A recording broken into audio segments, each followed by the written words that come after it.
I think I've always been interested in art. I got a master's degree in landscape architecture because back at the time was really interested in environmental art and did some projects like that.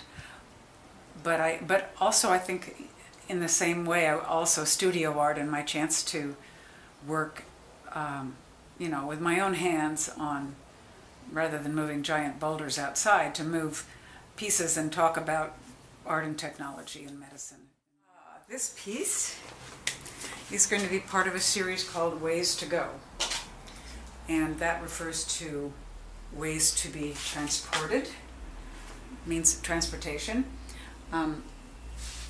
So this is a sedan. It's like a sedan chair that you carry honorary, like the Pope has a sedan chair. But I'm talking about ways to go in at least three different ways. You notice it's also a porta potty. It's a hospital potty, chamber pot, and it's also questioning how people choose to die. We're talking about mortality, ways to go. So those are the three ways that are, I guess, my attempts to find some humor and some way of questioning big issues in medicine and in life, everybody's life in general. One person who came into this said, "I really love this piece because it makes a medical environment much more friendly." So I guess it's a way of relating in a different way to things that are often very threatening. In a fluorescent light, which is usually very cold, I don't know, in here it becomes something that's a little more than just a cold piece of lighting, I guess. That's my feeling. I made the first one of these about 8 to 10 years ago, and again, these pieces are called Meditations on Science / Test Tube Mandalas. And I think it's fascinating to meditate on the future of science and the elegance of science, and in some cases, the science certainly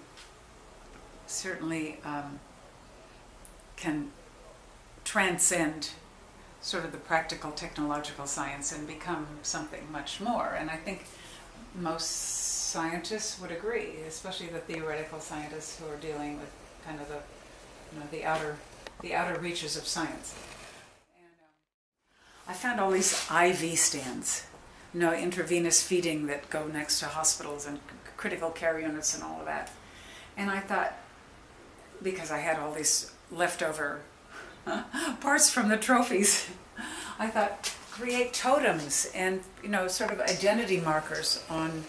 They're standing, these things are standing next to people in situations that are, the essence of humanity and mortality, and they're very down to the basics.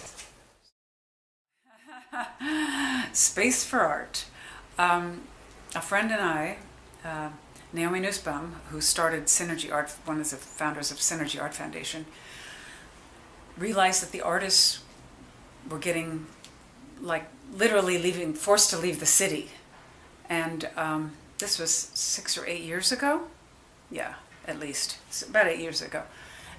And so my husband and I and Chris Warr, another artist here, Chris was looking for spaces for himself and asked Bob, who's an architect, to come down and check out the space. And there were others, but when we looked at this space, I was along too, we said, and it was deserted because it was when the economic, the market collapsed here, so these places were empty. And we said, this has the perfect layout and a potential for an artist space. And we thought, okay, we're gonna try to create a model or a pilot project to show what this can be for the city and for artists, so we can keep good artists in San Diego, at least help them get on their way, so that San Diego is a place for good artists. It's become more than just a place for artists. Well, for visual artists, because suddenly there were this, got this huge demand from musicians, even writers, and it's the synergy of all the artists being together and supporting each other and creating a place that the community's interested in that has made it, I think, a real success. And so now we just have to make it we have to find a permanent home.